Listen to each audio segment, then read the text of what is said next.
Hola, ¿qué tal? ¿Cómo les va? Bienvenidos a un nuevo episodio de Día de Juego. En primer lugar, agradecerle a Becados como siempre por prestarnos sus oficinas, sus instalaciones para grabar otro episodio. Hoy les va a parecer extraño, pero no está Hernán, está cumpliendo algunos compromisos de trabajo. Primer episodio en donde estamos incompletos, pero para compensar eso tenemos un grandísimo invitado. Además, me había dicho en su momento que es asiduo espectador y consumidor de Día de Juego. Sí. Ricardo López, preparador físico de la selección sub-18 venezolana de baloncesto, más de 7 años de experiencia como preparador físico, has estado en la G League, ya vamos a hablar de todas estas cosas, pero en primer lugar, bienvenido, ¿cómo estás? Muchísimas gracias de antemano, bastante bien, disfrutando de estar acá, disfrutando del proceso, de verdad, agradecido. Opinión sincera, ¿qué te parece Día de Juego? Muy bien, siéntate muy sincero, he visto creo que 2 o 3 de los últimos episodios que han tenido, el nutricionista, el psicólogo, parte de un entrenador, así que bastante bien. Yo me estoy siempre conectado, sinceramente, sobre todo con los programas que son, digamos, educativos, o sea, que tienen... Oye, como gracias. nutricionista, como Sí. psicólogo me parece bastante interesante. Bueno, cualquier observación, ya sabes, será siempre bien recibida. Qué bueno que veas Día de Juego. Teníamos rato queriendo coordinar con Ricardo, de hecho teníamos varias semanas conversando con WhatsApp. Finalmente pudimos, ponernos de acuerdo, organizar horarios y estás aquí. Qué gusto tenerte en Día de Juego, bienvenido. Y arrancar, por lo más básico, yo diría por lo más obvio. ¿Cómo llega el baloncesto a tu vida, no? ¿Qué explica en tu vida, qué vivencias, qué pasiones explican que hoy en día seas preparador físico en este deporte? Está bastante interesante. Eso habrá empezado a los 8 o 10 años aproximadamente, cuando empecé a jugar. Recuerdo que yo hice natación por 2 años. Ok. Y un día llegué a la casa con mi papá y le dijimos a mi mamá, ya no sigo más en natación, ahora voy a hacer básquet. Todo fue así. Así empezó. Así habré jugado aproximadamente 10 años en las categorías menores. Ok. Dejé jugar aproximadamente como a los 18 años. Yo me inicio en la universidad a los 16. No me despego del baloncesto. ¿En dónde estudiaste? En la Arturo Michelena, Ok. en la universidad en Carabobo. Ahí jugué un par de años más, incluso un poco con la universidad, como el primer año, pero nunca me desligué. Luego empecé a trabajar en una escuela de básquet, que es la de Rostin Gonzalo C. Ceballos, Ajá. en el Parral, en Valencia. Y después de eso, en el 2021, ya antes de graduarme me llegó la oportunidad. Yo venía trabajando ya con jugadores jóvenes, entonces ahora Irazábal, que ahora está en Toros, uno que está en México actualmente que se llama Herman Venda, Juan Carrión fue el primero, Cristian Reja. Empecé con jóvenes, más la escuela de menor, la de Rostin. Y en el 2021, por Juan Diego Aular, me llega la oportunidad de ir a trabajar con él a Trotamundo. Y ahí, bueno, van 3 años ahí, después Claro. ha seguido hasta el día de hoy. Pero así empezó y creo que puedo decir que fue, no sé, casi que amor a primera vista del baloncesto, y desde el momento lo vivo y de verdad es mi día a día literal. ¿De qué jugabas? ¿De base? No, de puesto 3. De puesto 3, de alero. ¿Y eras bueno? Jugaba. Porque, ¿sabes qué? A mí me pasa con el fútbol que cuando uno se dedica a algo periférico al deporte que le gusta, normalmente uno es un frustrado en esa disciplina. Yo siempre digo, a mi mamá no le gusta que diga esto, por cierto, mamá, si estás viendo esto me vas a regañar otra vez, porque ella dice que es como una carta de presentación negativa, que yo diga que soy futbolista frustrado, pero la realidad es que explica por qué soy periodista deportivo en gran medida. Sí. Bueno, no tuve la oportunidad de llegar a ser futbolista profesional, aunque parecido a ti lo jugué a un nivel bastante alto, Sí. pero nada, luego me decidí por los estudios y la vida profesional de uno como que va tomando otro camino que ya te aleja inevitablemente de ese sueño, aunque luego pareciera que uno lo roza de otra manera. ¿Sabes qué? Que me ha llamado mucho la atención cuando lógicamente me preparaba para tener esta conversación, que tú haces asesorías y trabajos privados personalizados con atletas y me comentas que desde tu etapa universitaria eso ya se empezaba a dar.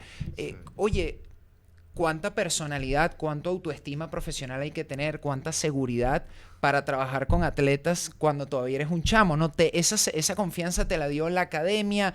¿Cómo trabajabas en ti mismo para construir tu propia reputación? Está bastante buena la pregunta. Yo creo que se inicia desde casa, desde los valores que tú aprendes en casa, que te enseñan en tu casa. Uh-huh. Luego, yo en el camino tuve buenos mentores. En inicio en la carrera fue un profesor que se llama Juan Diego Aular. que está en Carabobo. El siguiente fue Antonio Balleste, que creo que hizo un impacto muy significativo en mi carrera, que lo aplico hasta el día de hoy incluso. Una vez él hizo un comentario hablando, para ese momento él trabaja con Félix Hernández, Ujú. en esos años donde él fue el Cy Young. Él hizo un comentario, creo que en una clase, como que no cualquier pelotero le daba su brazo a cualquier persona. Claro. Eso me hizo clic, eso me quedó en la mente, que incluso hasta el día de hoy la mantengo. Eso habrá sido 2016, 2017. Entonces yo cuando llego a Trotamundos, esa era mi mentalidad. O sea, no es el brazo, porque es el baloncesto, pero yo entendí como que no cualquier jugador va a trabajar con cualquiera. Entonces yo quería trabajar, era con los mejores, o sea, con los que trabajan, con los que hacían las cosas bien. Y obviamente tenía que empezar desde mí. Por eso digo que tiene que empezar con los valores. Claro. Y desde ese momento, digamos, los valores, desde los mentores, creo que ese ha sido el camino que he ido recorriendo, la mentalidad que he ido siguiendo para estar al día de hoy donde estoy o lo que hago. Y de verdad, yo me siento muy bien como soy. Gracias a Dios he tenido la oportunidad, estando en la selección de Venezuela, estando en Capitanes, de ser yo. Claro. De ser yo. Ser genuino y desarrollar tu trabajo de esa manera. Y eso es lo que más puedo disfrutar, por eso me gusta lo que hago. Ahora, a la inversa, y si me permites, insisto un poco en el punto, porque creo que podemos hacer un ejercicio de paralelismo con personas que nos estén escuchando y tal vez les pase en sus ambientes, en sus mundos laborales. A la inversa, ¿notaste alguna vez predisposición por parte de instituciones o atletas, por ejemplo, por tu edad, por verte chamo, que crean que no tienes la experiencia suficiente o los conocimientos suficientes? Y probablemente tú eres muy solvente, muy profesional en tu trabajo, pero la gente a veces comete esos errores, ¿no? De sacar conclusiones apresuradas, de predisponerse un poco, en este caso por la edad, que tal vez eres muy chamo como para dedicarte a lo que te dedicas. Sí, sin duda sí pasó. No tengo una historia que haya sido muy marcada negativamente, pero... Se percibía ocasionalmente. Pero sí, claro. Sí. Por ejemplo, yo empiezo a Trotamundos con 21 años.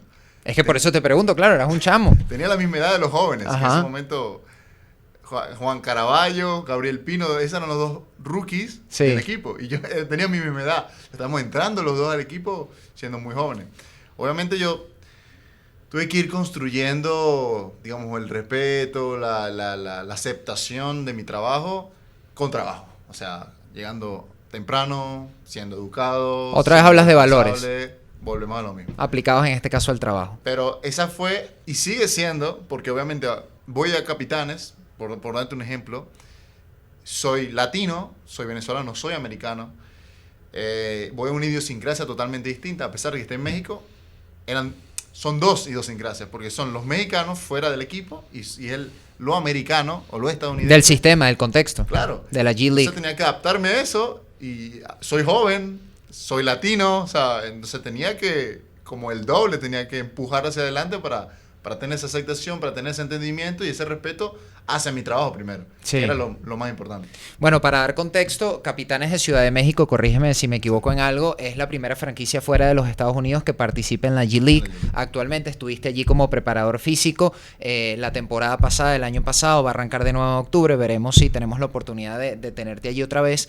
Pero en lo personal, y he leído algunas entrevistas que has dado y te han preguntado esto, y es una pregunta obligatoria, ¿qué significó para ti estar en la G League? Estar salpicado por la estructura y la mística NBA, con todo lo que eso implica, ¿no? Sin duda, te puedo decir que fue un sueño. Fue un sueño, o sea, fue algo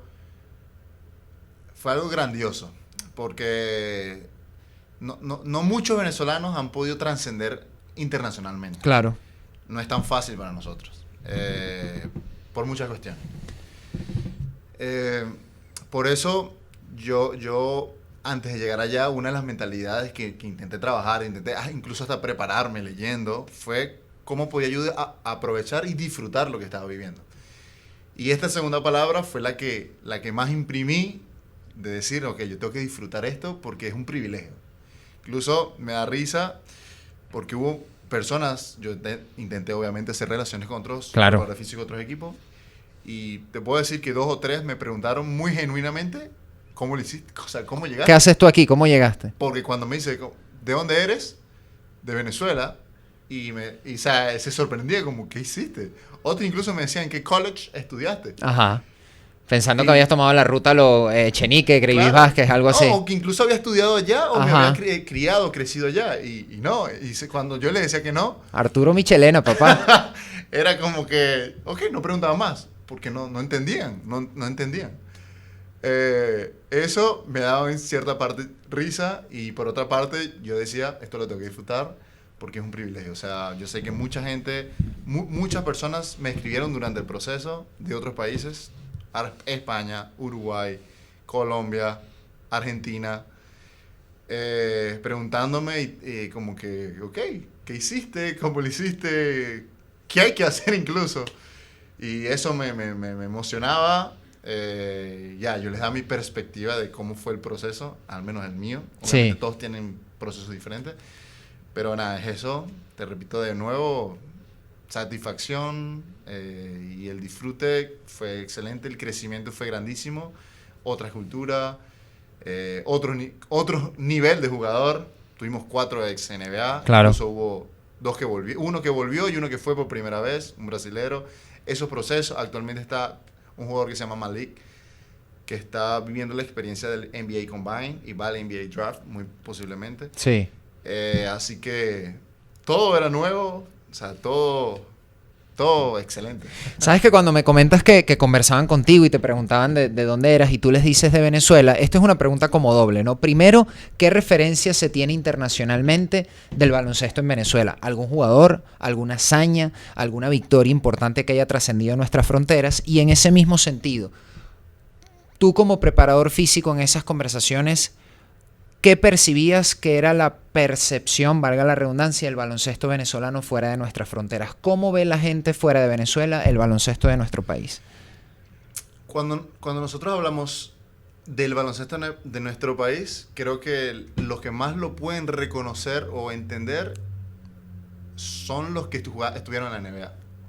Como Greivis Vázquez, Claro. que fue el más reciente para, digamos, una cierta generación, o los jugadores de la selección. Recientemente tuve una llamada donde estaba un presidente de un equipo y estaba un gerente y él se recordó o relacionó Venezuela con la selección de nuestro país. Dijo, esa selección es muy dura, esa selección juega bien. tiene Defensiva, buenos jugadores. intensa, sí. Entonces, claro, la referencia que tienen de mi país, los que saben de básquet es o los que jugaron en NBA o los que están en la selección. Entonces siguen un poco los que están en España, como Michael Carrera, Jordan Zamora, que juegan en Europa, o bueno, los jugadores de la selección que tenemos, sobre todo los consagrados. Y tal vez en otras generaciones, te mencionaba a Cara Herrera, por ejemplo, que llegó a ser campeón de NBA, lo recuerdan como, tienen presente que es venezolano, te lo mencionan de alguna manera. Sí me pasó con Cal Herrera. Con Oscar Torres, el que conoce mucho de básquet. Claro. Bueno, nosotros lo conocemos porque tenemos 3 Tenemos NBA, 3, claro. sin duda alguna. Pero con los latinos fue un poco más fácil. Sí. Con los latinos porque, bueno, tenemos muchos jugadores que han jugado en México, o los han visto en torneos de AmeriCup, los han visto en torneos. Fue mucho más fácil cuando hablaba con los latinos. Cuando hablaba con los americanos, era básicamente o los NBA o la selección.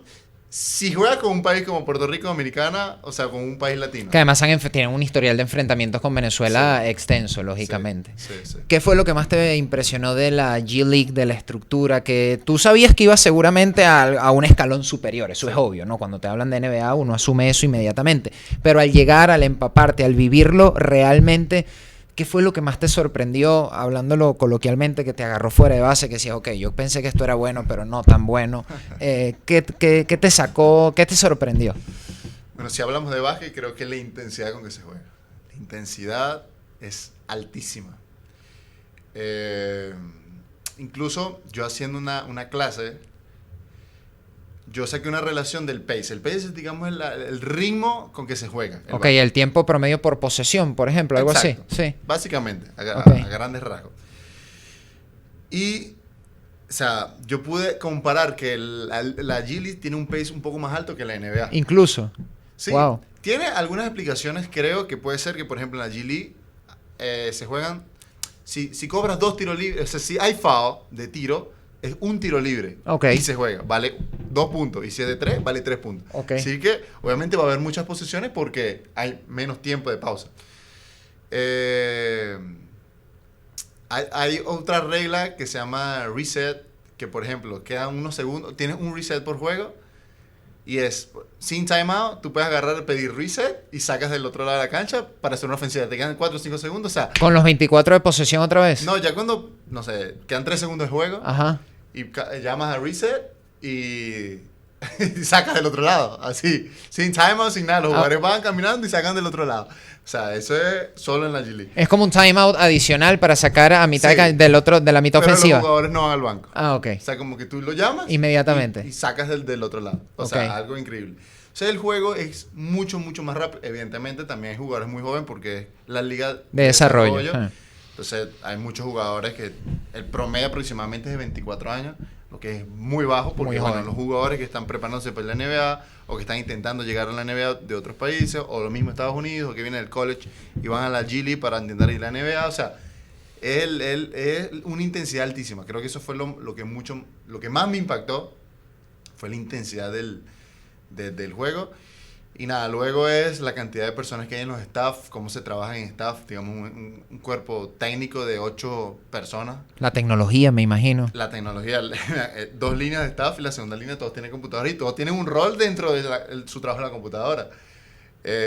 ¿Tú hablas de análisis de data en caliente? En vivo, o sea, en Wow. caliente. El cuerpo médico, 5 personas del cuerpo médico, athletic trainers, eran 2 fisioterapeutas, un doctor, con un doctor asistente que por si pasó No quisiera falta. había una relación, una conexión, digamos, con la parte de paramédicos y ambulancia, que incluso se hacían reuniones previas al partido con ellos, yo no llegué a estar, para cómo planificar si había una emergencia, que salías de emergencia, donde estaba la ambulancia. Unos protocolos, hospital, claro. El protocolo de emergencia. Cosa que acá en Venezuela incluso no sé si tenemos protocolos, o sea, de emergencia en una cancha. Sí. Ha pasado casos que no hay ambulancia en los partidos. Wow. A ese punto estamos.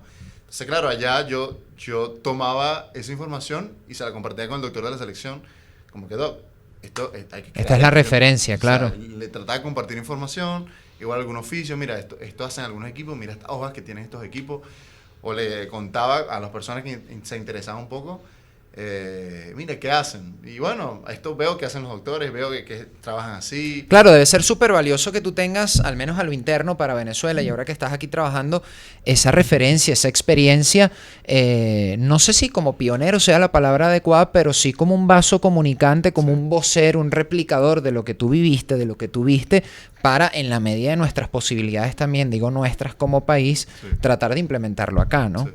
Totalmente. Hablabas del ritmo, me llamó mucho la atención de que el ritmo había más intensidad, el ritmo es más alto incluso que en la NBA.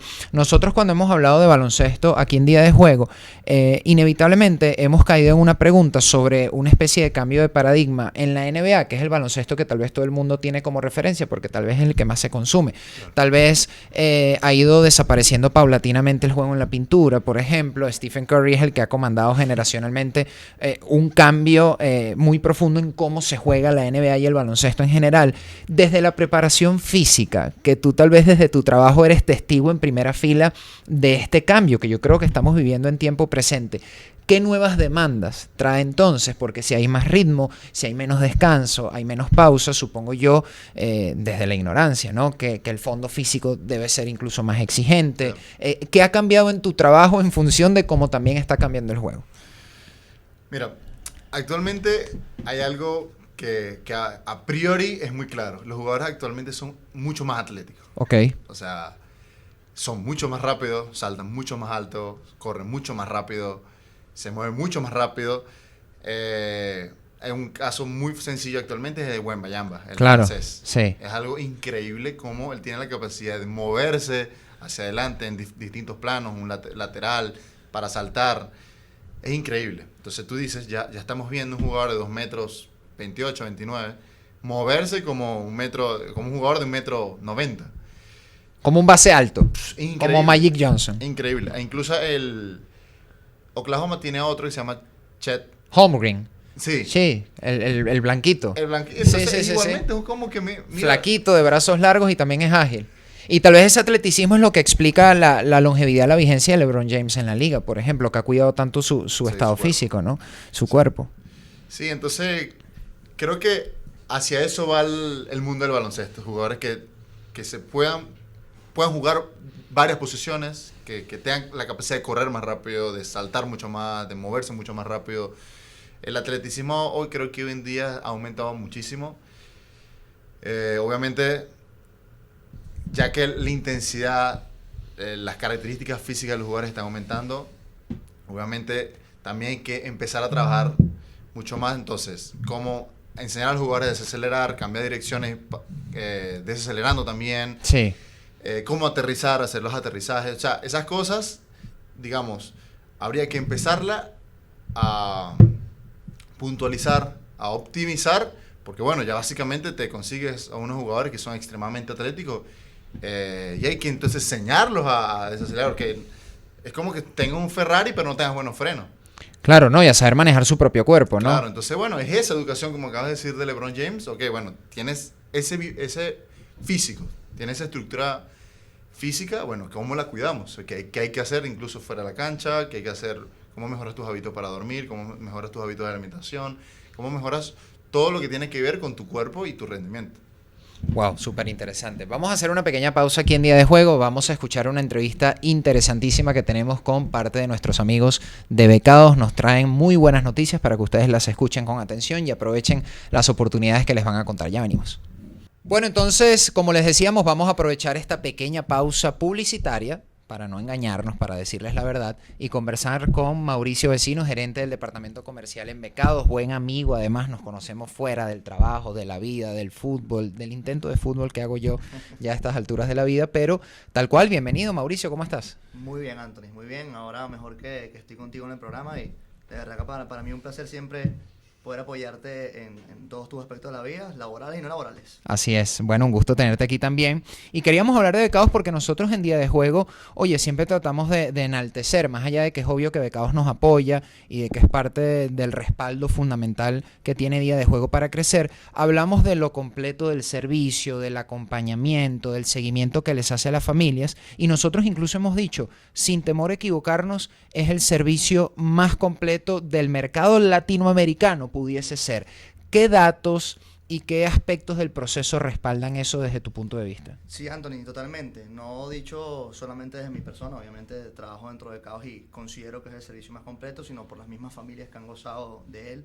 Es un servicio que te apoya no solamente en la beca, muchas veces nos quedamos con la beca, que es el paso último de todo lo que es un proceso que se debe hacer. En Becados preparamos a las familias 1 año y medio, 2 años antes de que salgan a la universidad, con clases de TOEFL, clases de SAT, que son los exámenes de admisión para las universidades de Estados Unidos, la parte vocacional para que los chicos sepan que quieren estudiar.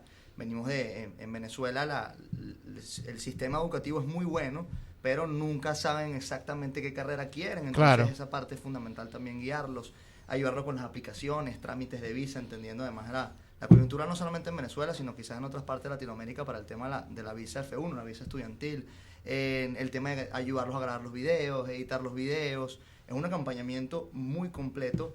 Yo me atrevería a decir que ninguna empresa está con una familia 1 año y medio, 2 años acompañándolos en todo el camino hasta la consecución de la beca. Es que ese es más o menos el tiempo promedio en el que una familia está en el proceso, ¿no? 1 año si todo sale de la mejor manera, y no porque tarde o no se puede hacer en menos tiempo, sino que es el tiempo prudente para cumplir con todos los pasos, me imagino. Exactamente. 1 año van a estar en Becados. 1 año es lo ideal, para que tengas una idea, la ventana de salida. En Estados Unidos existen 2 ventanas de salidas, en enero y en agosto. Las mejores ventanas, las ventanas donde la universidad tiene más dinero también para otorgar becas, son las ventanas de agosto. Ok. Para irnos en agosto del 2025, lo recomendado es que la familia arranque en enero el año antes. Muchas universidades, buenas universidades, entre septiembre, octubre y noviembre del año antes, empiezan a tener sus deadline de aplicación, empiezan a cerrar sus aplicaciones. Sus fechas límites para poder optar a ser admitido, básicamente. Exactamente. Entonces eso implica que desde antes ya te prepares a los exámenes, los presentes, tengas la posibilidad de volverlo a tomar si no saliste también la primera vez. Y todo eso ayuda a Becados ¿Ofrecen clases de preparación? ¿Cómo es ese tema? Porque los exámenes a la gente le preocupan mucho a veces. Exactamente. Nosotros ofrecemos clases de preparación tanto para el TOEFL como para el SAT, que son los dos exámenes por regla de admisión a la Universidad de Estados Unidos. Existen otros, pero no voy a adentrarme en ellos. El TOEFL es un examen genérico de inglés, ¿okay? Simplemente para saber que el estudiante maneja el idioma. El SAT es un examen ya como más de admisión para las universidades de Estados Unidos. Para ambos lo preparamos con una empresa americana que se llama Arch Education. Nos ha ido espectacular con ellos, ¿okay? Preparan no solamente a nuestros estudiantes aquí en Venezuela, sino en toda Latinoamérica, ¿okay? Aquellas personas que pueden escuchar el podcast que no están aquí en Venezuela, también estas personas nos pueden preparar sin ningún tipo de inconveniente. Y no solamente eso, sino, insisto, el tema de aplicaciones, visados, certificación y traducción de notas, ensayos que te pueden llegar a exigir las universidades de Estados Unidos, todo lo que es la planificación y la documentación que se necesita para poder llegar a una universidad. En Becados los ayudamos y los asesoramos, desde la parte académica hasta la parte deportiva. Si tal vez alguien no quiere irse a estudiar a la universidad como tal, sino perfeccionar el inglés, por ejemplo, quiere saber inglés para luego tener mejores oportunidades de trabajo acá, o simplemente para vivir la experiencia cultural, si se quiere, de estar un tiempo en otro país, ¿Becados ofrece esas alternativas? Totalmente, Anthony, totalmente. ¿Solo en Estados Unidos? No, tenemos cursos de inglés. En Estados Unidos son distintos formatos, ¿okay? Los cursos de inglés que son dentro de Estados Unidos son, valga la redundancia, dentro de las universidades americanas. Es como vivir la experiencia de voy a ser un estudiante regular, voy a ver mis clases, tengo derecho a todo el campus universitario. Ese es como el modelo dentro de Estados Unidos. Ok, dentro de las universidades, no son institutos o academias como si habláramos, no lo sé, valga la cuña del CBA acá. Exactamente. Son dentro de las universidades americanas, vivo dentro del campus universitario, tengo mis comidas al día, todos mis servicios básicos cubiertos. Soy un alumno más, simplemente que estoy en un programa que se llama un ESL, sus sílabas son English as a Second Language, ¿okay? Que es simplemente un curso de inglés, y vivo dentro del campus universitario. Los otros cursos de inglés que son fuera de Estados Unidos, tenemos cursos en Canadá, en Reino Unido, en Malta, en Sudáfrica, que es un destino que se ha vuelto... ¿Sudáfrica? Sí, se ha vuelto bastante común para los estudiantes, es muy llamativo, y en tema costos puede llegar a ser competitivo con Reino Unido, con Malta. Lo único quizás difícil es el tema que queda lejos, pero por ejemplo, un dato importante, lo que es Malta y Sudáfrica en temas de visados es bastante sencillo para los venezolanos y para Latinoamérica en general, ¿okay? Quizás a diferencia de Estados Unidos o Canadá, que puede ser un poquitico más restrictivo con el tema de la visa, pero sí, contamos con cursos de inglés en Estados Unidos y fuera de Estados Unidos. Los cursos de inglés fuera de Estados Unidos son más flexibles con el tiempo de duración. O sea, por ejemplo, tú puedes ir 2 semanas, un mes. Ajá, y puedes arrancarlos en otros momentos del año, no en agosto y en enero. Prácticamente todos los lunes tienen arranque. O sea, los cursos de inglés fuera de Estados Unidos. Y me decías, por las dificultades de visado en Estados Unidos, también necesitas visa para el curso de inglés. Dependiendo, ¿ok? Si la familia tiene visa turística, puede ser que algunas universidades te acepten sin la necesidad de tramitar la visa F1. Sin embargo, la gran mayoría, como son dentro de universidades, te van a solicitar que tengas tu visa F1. Tu visa de estudiante. ¿Y cómo es más o menos? Entiendo que no es directamente tu departamento, ¿no? Pero ¿cómo es ese acompañamiento para el visado? Porque es un tema, como tú decías antes, preocupante para muchas familias, entendiendo la coyuntura sociopolítica que atraviesa Venezuela, el momento histórico con respecto a los Estados Unidos. ¿Cuán protagónico es Becados en esa etapa del proceso? Totalmente. Tanto así que tenemos un departamento encargado solamente del trámite de la visa. ¿En serio? Sí, totalmente. Yo me atrevería a decir que es una persona que pocos saben más que ella en visas, ok, digo ella porque es una mujer. ¿En Venezuela? La encargada en Venezuela. Wow. Y se encarga de prepararlo no solamente con el tema de la documentación, sino hasta en el momento de la entrevista, de preparar a las familias con qué tienen que decir, cómo lo tienen que decir, cómo lo deben de decir, hasta la vestimenta. O sea como un simulacro. Tal cual, un simulacro. Como el soldado Ryan, van preparados para... ¿Y te revisan la documentación? Por supuesto, sí, claro. Ellos tienen una carpeta y hasta te dicen cuál es el orden de la documentación que tienes que llevar. O sea, es una preparación exhaustiva porque es el paso final y es el paso que dentro de todo no tenemos el control absoluto, nosotros Becados. Al final dependemos de la embajada americana y tenemos que hacer un trabajo lo más excelso posible. Según el tiempo que tiene Becados trabajando, oye, ¿cuántos casos de éxito han tenido? Es decir, a lo largo, tienen que 5 o 6 años trabajando ya en el mercado. Bueno, ¿cuántos chamos han enviado a los Estados Unidos? ¿Se han mantenido en contacto con algunos? ¿Cuál es su feedback una vez llegan allá? ¿Qué tal ha sido esa experiencia? Anthony, hemos posicionado más de 550 estudiantes en universidades americanas. Con muchos mantenemos feedback, con otros quizás no tanto, quizás tienen mucho tiempo que se han ido. Sin embargo, seguimos creciendo para que ese número aumente.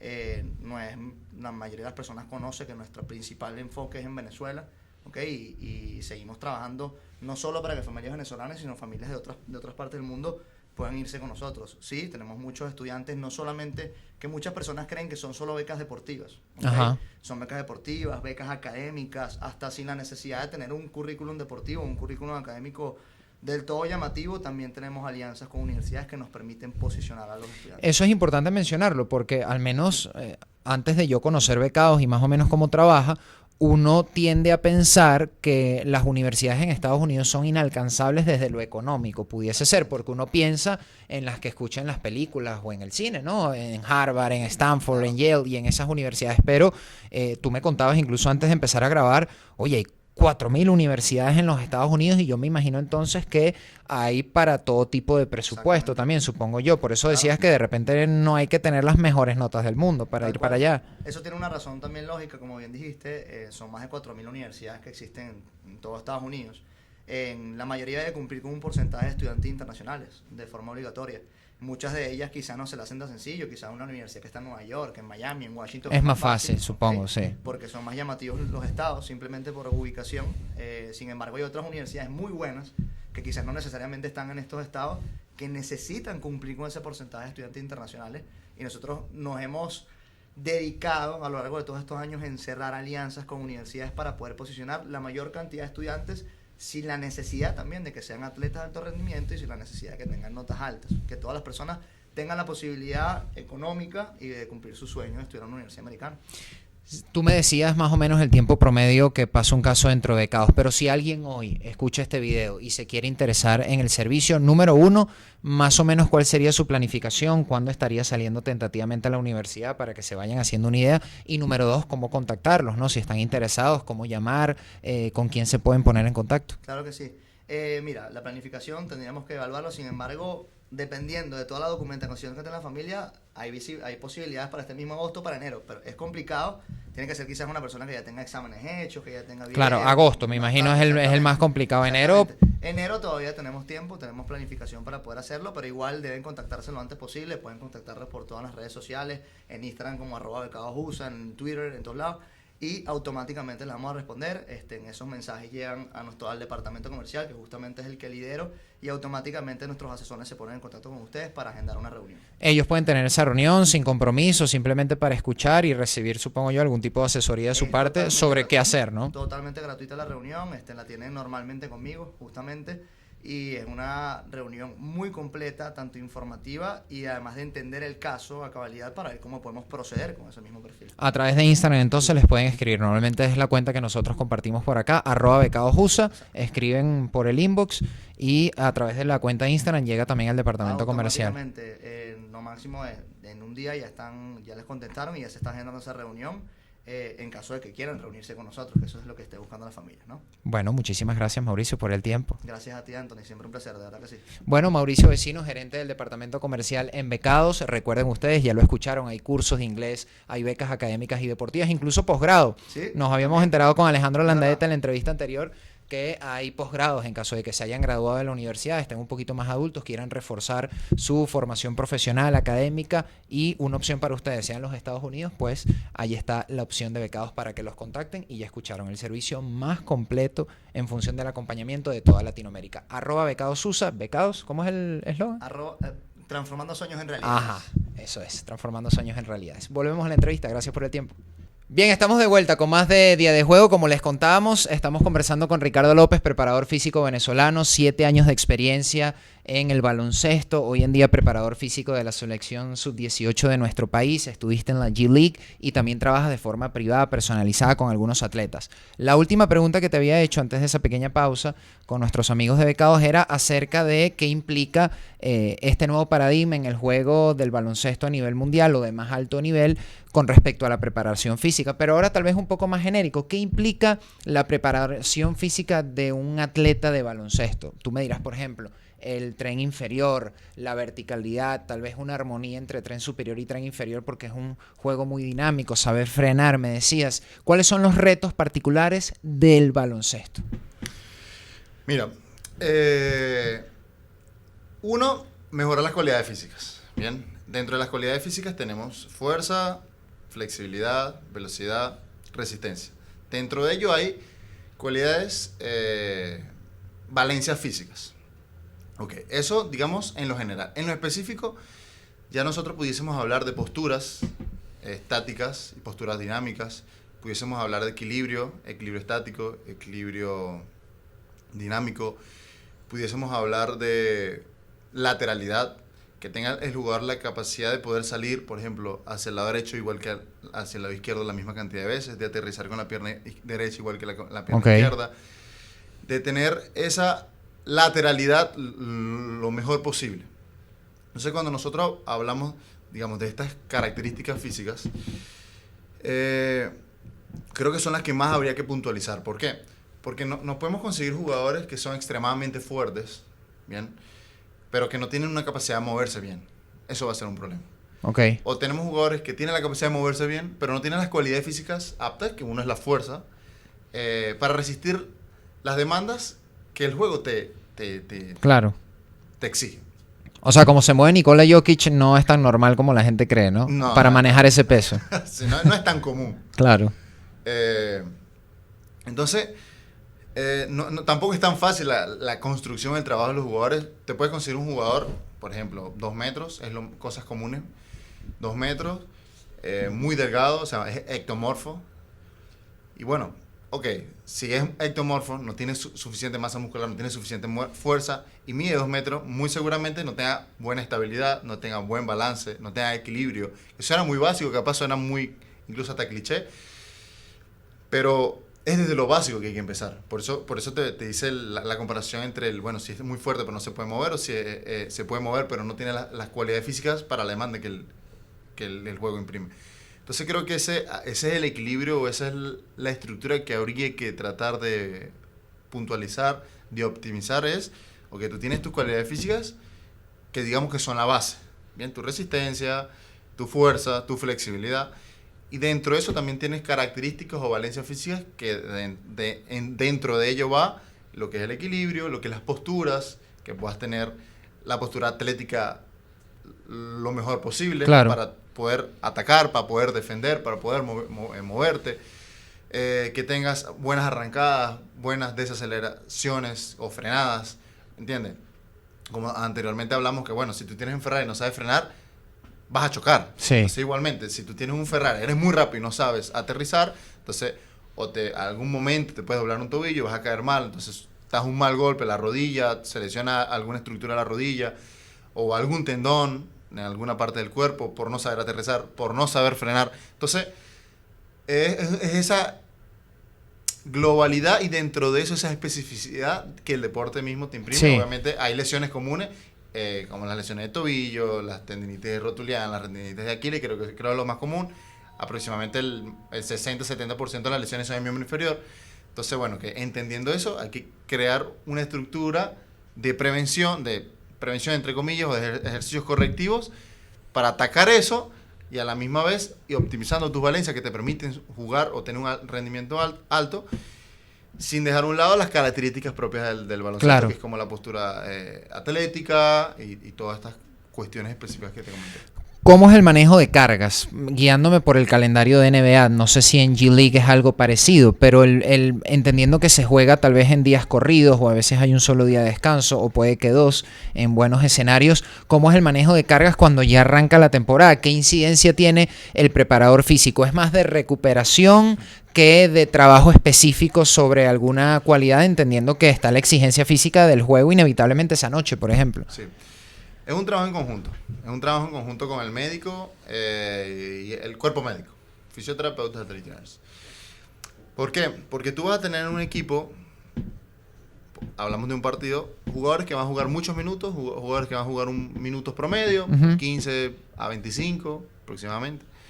Y jugadores que o van a jugar muy poco o no van a jugar. Obviamente, ya desde inicio, todos ellos tienen una característica diferente, porque los que juegan muchos minutos van a necesitar capaz mucha más recuperación, tejidos blandos, terapia física, algún elemento de recuperación. Los que juegan moderados minutos van a tener un trabajo específico también, y los que no juegan muy poco, tienen que tener otro trabajo específico.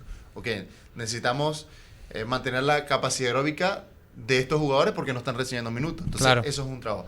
Eso, digamos, cuando hablamos de un partido, muy a grosso modo.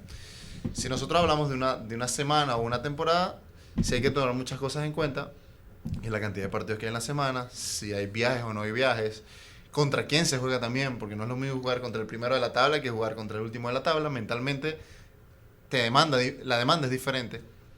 Entonces, todas estas características son muy, muy, muy importantes a la hora de nosotros tomar decisiones. El preparador físico está involucrado y el cuerpo médico para la toma de decisiones con respecto a la carga de minutos, con respecto a si tienes tecnología o no que te permite, por ejemplo, el GPS, saber el player low de este jugador, Sí. o La distancia recorrida, toda esta información, pulsaciones, supongo yo, durante el te da juego. un dato para tú poder tomar decisiones. Todas estas herramientas te permiten tomar decisiones. Tienes un jugador que tuvo distancia recorrida fue altísima con respecto a los demás. Ok, ¿qué hacemos con ello? Entonces uno se reúne con el cuerpo médico. Bueno, ¿qué hacemos con él? Un día de descanso, terapia, entrena igual, hace fuerza, ¿cuándo volvemos a jugar? Entonces, son muchas características a la hora de tomar... Es prácticamente una planificación individual por jugador.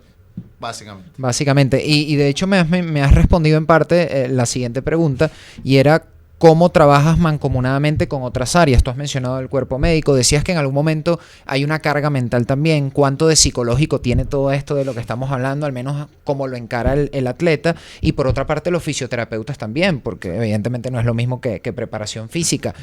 ¿Cuán integrado tiene que estar ese trabajo para que responsablemente y en pro de los objetivos del equipo, de la institución, se tomen las mejores decisiones?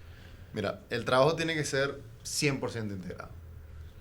O sea, si tú quieres el éxito del proyecto, de la organización, necesitas trabajar mancomunadamente, ¿me entiendes?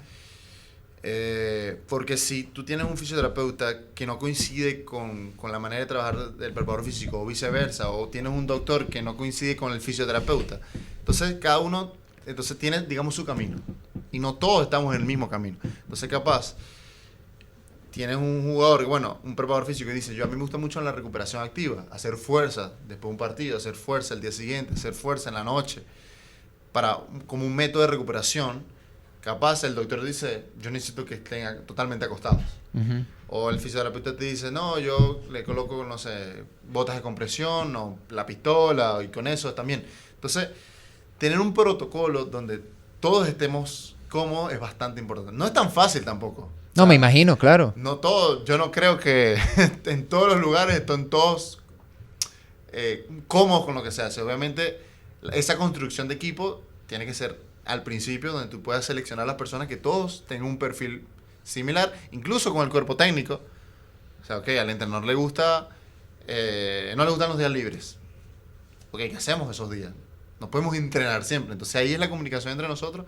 Ok, ¿qué hacemos con esto? Okay. Porque ese día... hay que poner un día entonces que no se haga básquet, que solo sea gimnasio, que solo sea recuperación digamos, en un parque donde estemos con el sol y hagamos yoga, ¿me entiendes? Hacer una actividad diferente, pero que siga cumpliendo la estructura de las demandas del entrenador y que todos estemos en la misma página. Eso creo que, es difícil conseguir eso, pero una vez que lo consigues, el trabajo es mucho más sencillo porque... nada más necesitas es comunicación para ejecutar una acción. Claro. Desde lo psicológico, entrando un poquito más en ese tema, tal vez la gente pueda asumir que por el mero hecho de ser profesionales, los atletas persiguen constantemente ser su mejor versión, pero al ser seres humanos habrá días en donde entrenen con menos intensidad o no estén del todo motivados o no tengan ganas o haya algo personal que inevitablemente los está afectando. ¿Qué rol cumple el preparador físico en esas conversaciones íntimas, más allá de tener tu planificación, sin duda, en pro de su puesta a punto, pero esas pequeñas conversaciones? Yo veo videos en tus redes sociales y yo veo mucho contacto físico, o sea, veo gestos de cariño, de cercanía, de cierta intimidad, pequeñas felicitaciones en ejercicios que parecen rutinarios, pero que simplemente es como recordarles que lo están haciendo bien, que están cumpliendo como con las pequeñas cosas que los llevan al gran objetivo. Es un gasto de energía para ti, me imagino. Sí, tener energía es muy, muy, muy importante. Es muy, muy, muy importante. Y lo otro es tener disposición al trabajo y que te guste lo que haces. Vocación, claro. Vocación, exacto. Que te guste lo que haces significa que vas a estar alegre todo el tiempo. Como todas las personas, todos tenemos problemas o tenemos alguna situación en algún momento puntual. Manejar eso tampoco es tan sencillo.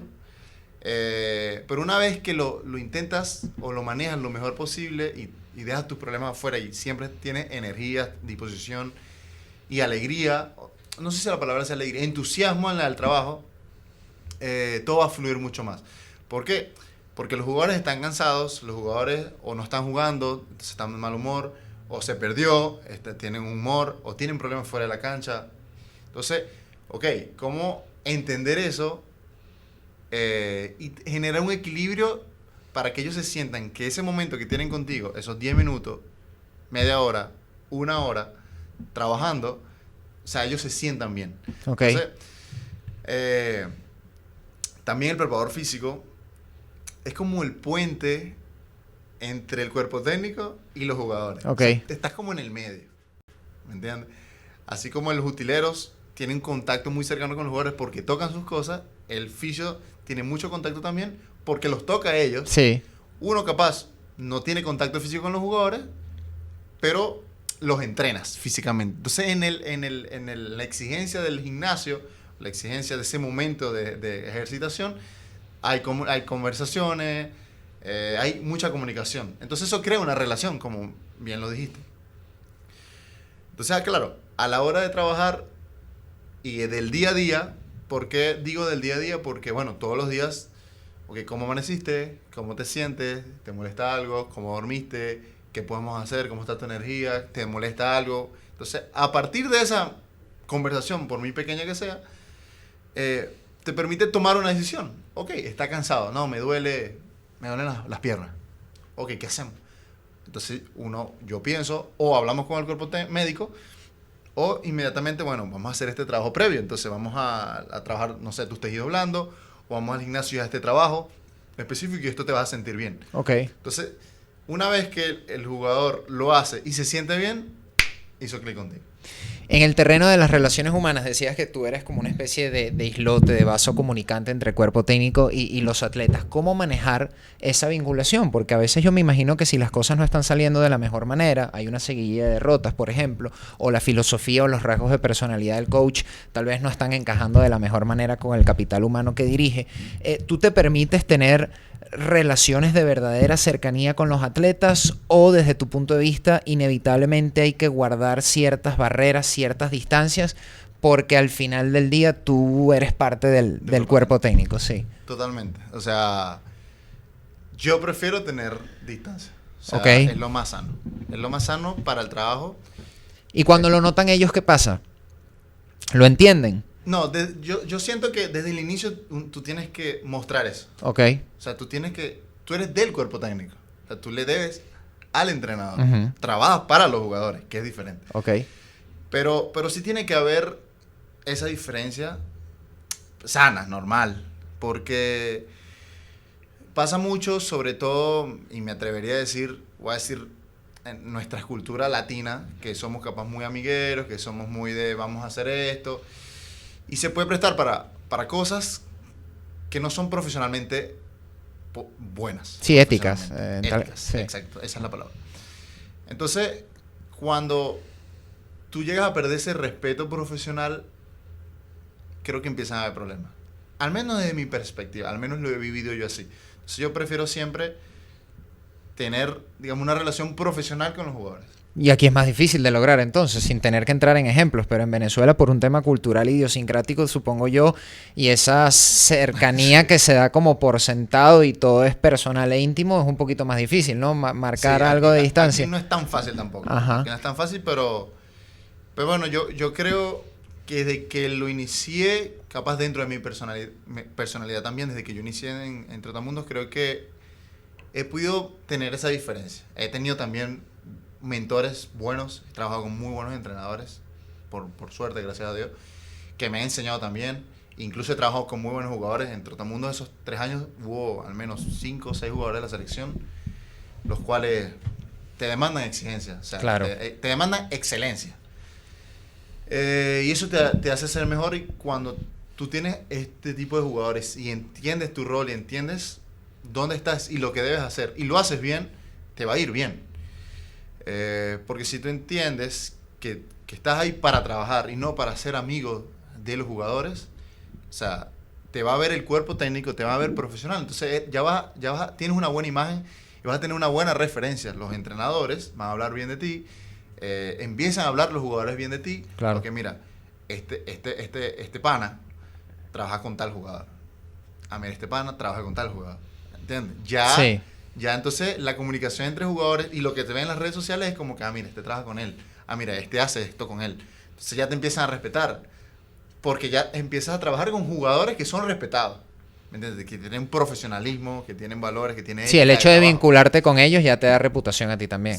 Totalmente así. Totalmente. Dime con quién anda y quién eres. Esa Sí. frase que siempre escuchamos y hasta que no la sientes, no la entiendes, es totalmente así. Entonces, el hecho de tener una barrera, una posición que yo soy del cuerpo técnico, entendiendo que estamos muy cerca, para mí es muy, muy clave si quieres trascender.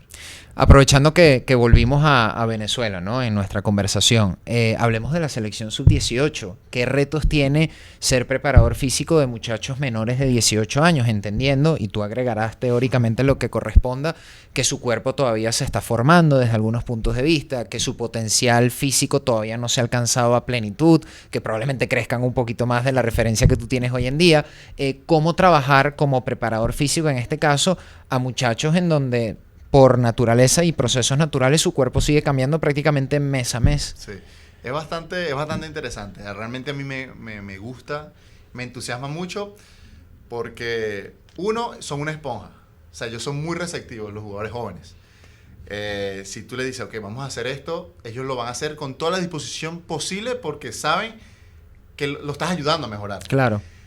Y cuando tú ves una diferencia, o sea, un mes y evalúas un antes y un después de algún ejercicio, de algún test o de algún proceso, te da satisfacción. Entonces, el trabajo con los jóvenes a mí me gusta, realmente me gusta por eso, porque tú generas una transformación, generas un cambio en ellos, incluso hasta mental. El hecho, bueno, que vamos a empezar a trabajar a las 7 de la mañana, antes del desayuno. O sea, es más físico que mental. Sí. Porque, ok, ahora me tengo que acostar un poquito más temprano, que ahora me tengo que despertar, tengo que salir de mi zona de confort. Entonces me tengo que despertar temprano. Entonces, ok, voy a entrenar sin desayunar. Capaz, simplemente uno va y hace movilidad. No es entrenar a correr o entrenar a hacer fuerza. Sí. Capaz es solo hacer movilidad. Capaz es solo hacer contracciones estáticas de algunos músculos. Y nada más. Entonces, es como tú vas generándole hábitos de entrenamiento, generándole hábitos a los jugadores. Es una de las cosas que más me gusta. Incluso trato de transferir un poquito de las experiencias que he tenido de jugadores de la selección, por ejemplo, mayor de nosotros, o de jugadores que he trabajado importados en Venezuela, o mismo en Capitanes, o historias, porque me gusta leer. Entonces, el libro de Kobe Bryant, el libro de Tim Grover, que fue el preparador físico de Michael Jordan, el libro de Luis Scola, o sea, el libro de Pau Gasol, o sea, ¿me entiendes? Entonces, ¿qué hicieron ellos? ¿Qué hacen ellos? O el documental que está en Netflix de Ibrahimovic. Ajá. Es ver y tomar cosas de ellos. Absorber lo que consideres, sí. Para uno, crecer como persona, uno. Y después cómo puedes transferir y ayudar a otro. Sí. Al menos es algo que a mí me gusta, de cómo uno puede ayudar a todo el mundo. No todo el mundo se deja ayudar, claramente está. Pero nada, cuando tú consigues a alguien que tiene hambre de crecer y te escucha, es lo mejor. Desde el diagnóstico, Ricardo, aprovechando que eres el preparador físico de estos chamos, a través de ellos como cristal, ¿cómo ves el baloncesto venezolano hoy en día? Porque una generación sub-18, si yo hago el ejercicio de paralelismo con el fútbol, que es el deporte al que estoy más familiarizado, ya tienen una edad en donde tú puedes tratar de medir, de diagnosticar a modo de termómetro cómo viene en cuanto a talento y formación esa generación. A los 18 años ya algunos de ellos, si son muy talentosos, pueden empezar a tener conversaciones de profesionalismo, lógicamente. En el baloncesto sucede parecido, número uno, y número dos, con toda la transparencia y la sinceridad. ¿Cómo ves el baloncesto hoy en Venezuela, guiándote por lo que ves en estos chamos? Mira, de inicio creo que te tengo que decir que hay que mejorar muchas cosas. O sea, tenemos muchos también problemas que están fuera del baloncesto. Claro. De realidad país, Que dices tú. afectan, la realidad país, que afectan indudablemente el proceso. ¿Por qué? Porque te llegan a preselecciones, hablamos de las nacionales, con mucha deficiencia de peso, para iniciar una común, pero te consigues otras deficiencias como hábitos, lamentablemente, hábitos de higiene personal. Wow. Que sonará Insólito, pero es así. Y desde ahí hay que empezar. Pues jugadores que, no sé, no tengan el hábito de cuidarse, del bañarse, digamos, todos los días, de la higiene personal, del cuidarse, del jabón, del champú, de estas cosas mínimas. O sea, desde ahí, digamos que tenemos que empezar. Entonces, ¿qué? Eso indudablemente afecta todo el proceso, porque si tú tienes estos problemas, después pasamos a la alimentación, con lo que te mencioné del peso, y vamos a, digamos, al grueso, entonces, ¿qué es las competencias?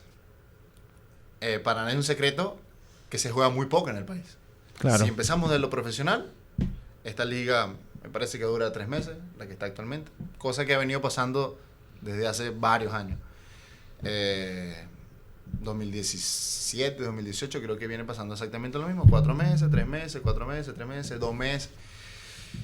Entonces, eso cuando hablamos profesional. Y cuando hablamos de las categorías menores, Se agrava, claro. es mucho peor. Porque desde estos últimos años se creó la Superliga esta Junior, y creó la federación, que está muy bien, está más bien excelente, incluso hasta streaming tiene, cosa que es bastante positivo. Pero bueno, ok, luego es cómo hacerlo mucho más tiempo. Creo que ese es el gran reto que me imagino que tiene la federación, cosa que a priori está claro que es complicado por muchos factores que capaz ni nosotros sabemos. Pero que bueno, que son parte del problema, que los jugadores no juegan tanto. Lo otro es, ok, estamos hablando ya del torneo. Entonces, ¿qué hacen todos esos otros meses que no están jugando? Hay equipos que van a los torneos nacionales, que entrenan un par de semanas antes. Algunos estados que entrenan 2, 3 meses antes, con suerte. Claro. Otros equipos que que van al torneo y no tienen cómo irse, entonces tienen que subir un video en Instagram. Pidiendo ayuda. Y entonces aparece un gobernador, aparece un alcalde y todos ayudan. Entonces, hay muchas carencias, hay muchos problemas. Entonces, todo eso afecta. Entonces, claro, cuando nosotros vamos a competir internacionalmente en Sudamérica, entonces te consigues siempre las potencias de Brasil y Argentina. Uh-huh. Porque juegan, las categorías menores tienen 10 meses jugando, tienen subdivisiones que están siempre jugando, los profesionales tienen cantera, que generan un proceso constante de remodelamiento de los jugadores. Entonces, hacia eso hay que apuntar. O sea, ahí tú dices, ok, por eso no es tan fácil competir contra ellos. Claro. Va a ser difícil mientras sigamos con esta estructura. Ok, se han empezado a generar cambios, se están haciendo cosas. La federación tiene un programa ahora, por ejemplo, el baloncesto tiene un programa nacional. Dentro de eso está el plan altura, uh-huh. Dentro de eso están otros planes, la Escuela Nacional de Entrenadores, dentro de eso está el equipo blanco, que programa que creó el entrenador Fernando Uró para Venezuela. Que bueno, ¿qué te dice esto? Que hay que empezar a trabajar con algo. Entonces, bueno, ahora darnos organización, empezar a profesionalizarnos en nuestras áreas. Ok, bueno, ¿qué hacemos con el plan Tura? Entonces, tratar de captar a todos los jóvenes que tengan ciertas medidas de referencia para ciertas edades. Entonces, ya tenemos esa estructura. El equipo blanco, ok, todos los jóvenes que tienen proyección hasta en la selección mayor tienen que pasar por un proceso del equipo blanco. O sea, uh-huh. No es que llego a la selección mayor, no, tengo que hacer un proceso de adaptación a la selección mayor. Sí. Entonces, bueno, es ese proceso. Me fui por varios puntos. No, pero me parece un diagnóstico completo. Decías lo del plan altura, me llama la atención porque como aficionado al deporte en general y ahora como periodista, al menos yo siempre he escuchado que en Venezuela históricamente hay una deficiencia de talla, de altura. Normalmente las plantillas, los quintetos iniciales recientes que uno puede evaluar o ver de la selección venezolana no tienen jugadores muy imponentes en la pintura. Tal vez, Gregorio Echenique en su momento, Miguel Marriaga creo que también tenía buen tamaño en su momento también, pero eso es una realidad. O sea, por un tema del biotipo venezolano, no es un atleta muy alto. ¿Cómo lo ves tú? Sí, yo creo que es algo de nuestro físico como venezolanos. Uh-huh. Sin embargo, viene algo interesante para los próximos años, que es que viene como una generación alta. ¿En serio? Te pongo ejemplos. Tenemos a Enrique Medina, 2004, es decir, que tiene 19 años. 2 metros, 19. Con 19 años. Sí, con 19 años. Tenemos a Fabrizio Pugliatti, 2 metros, 2004, está en Italia. Tenemos a Jonathan Grimán, en Estados Unidos, 2 metros 8. Tenemos a, más prospecto, Elian Centeno, 2 metros 6, me parece. 2000. Se me están escapando algún par. No, pero me has mencionado varios ya. ¿Y se les hace un seguimiento exhaustivo por parte de la federación, independientemente de en dónde jueguen o lo que sea, como para mantenerlos en órbita y para supervisar tal vez de alguna manera cómo va su desarrollo? Sí, uno siempre tiene comunicación desde la selección, de cómo están, de cómo están entrenando, de cómo se sienten, si están jugando. Uno tiene ese seguimiento en la selección, en la federación, de cómo están ellos. Vale. Te iba a preguntar ahora por la AmeriCup. ¿Qué podemos esperar de esta selección sub-18? Estuve viendo el calendario. Obviamente uno no conoce mucho de cómo están otras selecciones sub-18 porque son categorías inferiores, pero sé que van a jugar contra Puerto Rico, me parece, contra República Dominicana también. ¿Cómo está todo el proceso para la AmeriCup sub-18, tomando en cuenta que se va a jugar en junio, prácticamente en un mes? Sí, nosotros venimos entrenando desde hace un mes y 3 días aproximadamente, hace casi 33 días aproximadamente. ¿Aquí en Caracas? Aquí en Caracas, bajo el entrenador John Aykerek. De verdad el proceso ha sido bastante positivo. Estamos concentrados en un lugar donde tenemos el gimnasio, tenemos la cancha y tenemos la comida. No hemos tenido problemas en ese sentido. Cuando pensamos en el torneo, sí es un torneo difícil, sin lugar a dudas, porque ya no es que estamos compitiendo con Sudamérica. Ahora estamos compitiendo con América completa. Con América completa, claro. Donde está Puerto Rico, Dominicana y Canadá, que es nuestro grupo. Además de eso, está Estados Unidos, dentro de los norteamericanos, en el grupo. Además de Brasil, Argentina y Belice, que son los que conforman el torneo. Indudablemente el torneo es duro, porque para nadie es un secreto la estructura que tienen los estadounidenses, la estructura que tienen los canadienses. Fortísima también, claro. De alto nivel. Incluso cuando te pones a analizar las AmeriCup o los mundiales de esta categoría de años anteriores, llegan 3, 4 jugadores a la NBA de Estados Unidos o de Canadá. Uh-huh. Entonces, es un torneo de altísimo nivel. Venezuela no participaba en un torneo de esta categoría de hace muchos años atrás. Entonces, es una vitrina bastante bonita, es una vitrina bastante interesante. Yo estoy bastante entusiasmado por el torneo. Incluso estamos trabajando lo más duro posible para estar lo mejor preparados para el mundial, para el premundial, para competir contra ellos. Sí. Porque al final son jóvenes igual que nosotros, tienen 18 años igual que los nuestros. Y que el trabajo va, digamos, a marcar la diferencia. Sí. Venimos haciendo, me parece, muy buen trabajo. De verdad yo me siento bastante satisfecho con el trabajo que hemos venido haciendo con el entrenador y el cuerpo técnico, así que va a estar bastante interesante. Bueno, ojalá les vaya bien.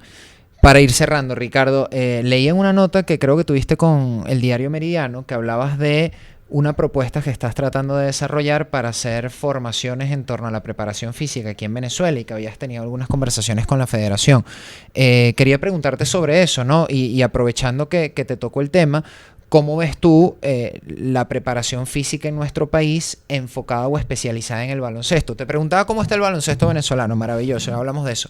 Ahora, en lo que más te compete, ¿no? En lo que tú más sabes, ¿cómo está el gremio de preparadores físicos enfocados en el baloncesto en Venezuela?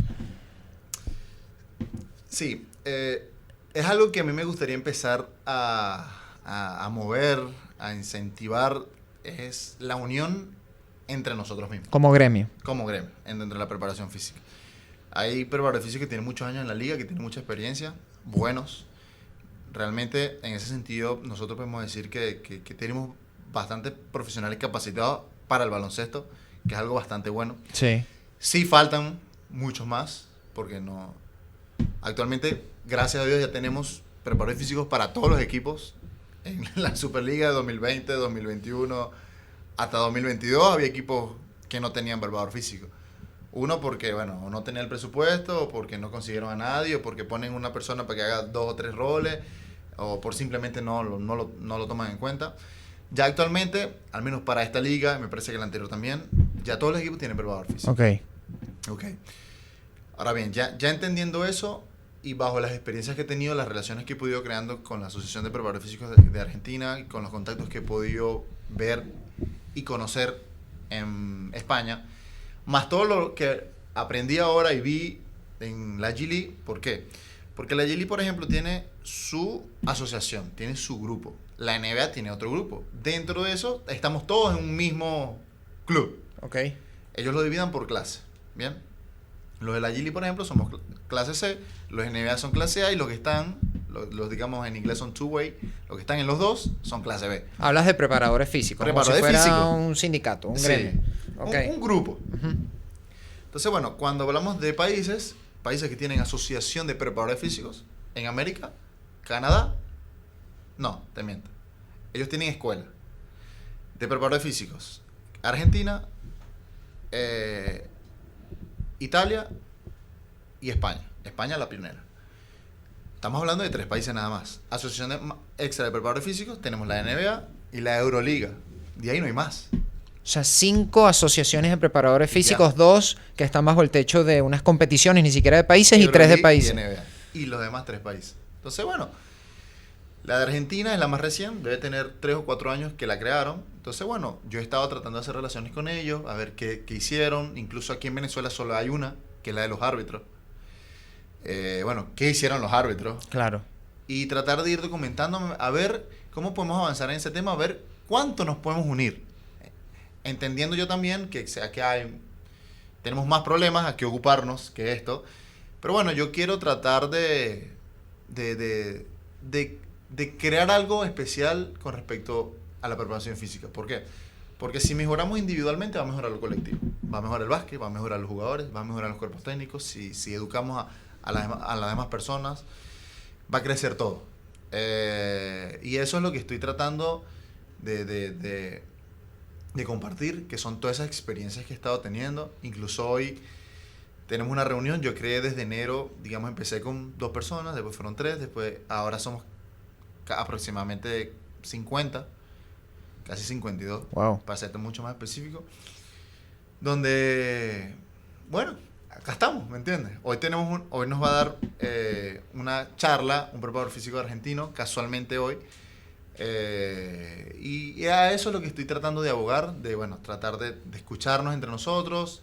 Esta es la primera de un extranjero, siempre hemos sido nosotros mismos, que el preparador físico de Trotamundo, el preparador físico de Spartan, el preparador Claro, físico esta es la de- primera voz de afuera que de tiene. afuera. Y bueno, tratar de crecer. ¿Por qué? Porque en el grupo no solo son preparadores físicos de la Superliga, también es preparadores físicos que trabajan en selecciones estadales, o en equipos, en clubes, o escuelas.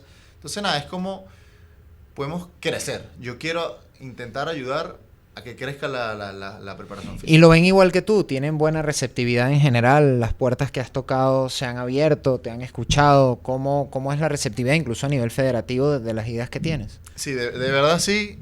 Si te soy muy sincero, no me esperaba tanto. Ok, bueno, pero es buena noticia. Sí, pero ha estado bastante bien. Incluso tenemos un promedio de por charla aproximadamente 20 personas.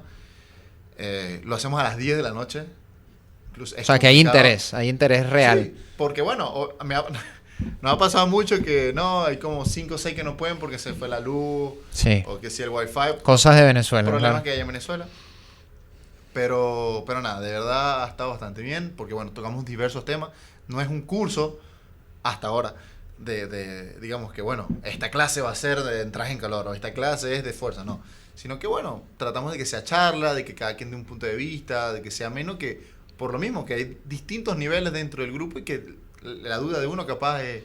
Sí, todos se nutren entre sí además. Exactamente. Entonces, bueno, y luego un proyecto futuro, como me dijiste en la federación, ahí posiblemente venga un curso de preparadores físicos en Venezuela por la federación y la Escuela Nacional de Entrenadores para ayudar a mejorar la profesión. Bueno, ojalá se dé, ¿no? Ojalá se materialice.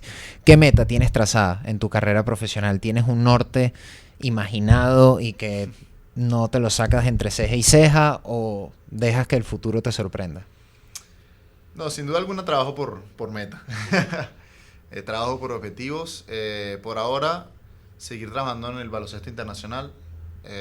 tratar de mantenerme en ese ambiente, volver a Capitanes y seguir el camino hacia la NBA como creo que todos sueñan en algún momento de su vida, de poder estar en la NBA, o si no, estar en un buen lugar, en un buen college en Estados Unidos. En Estados Unidos, sí. O ir o a Europa. Eso. ¿Hay antecedentes de venezolanos en staffs de NBA? Porque uno habla mucho de los 3 atletas, de los 3 jugadores, ya lo decíamos, Oscar Torres, Cara Herrera y Gravis, pero ¿conoces de algún venezolano que haya llegado a ese nivel? Sí, Alejandro Alayón estuvo con un venezolano, pero creo que estuvo como personal trainer. Ok. Alejandro Alayón en Houston Rockets, con un dominicano, me parece.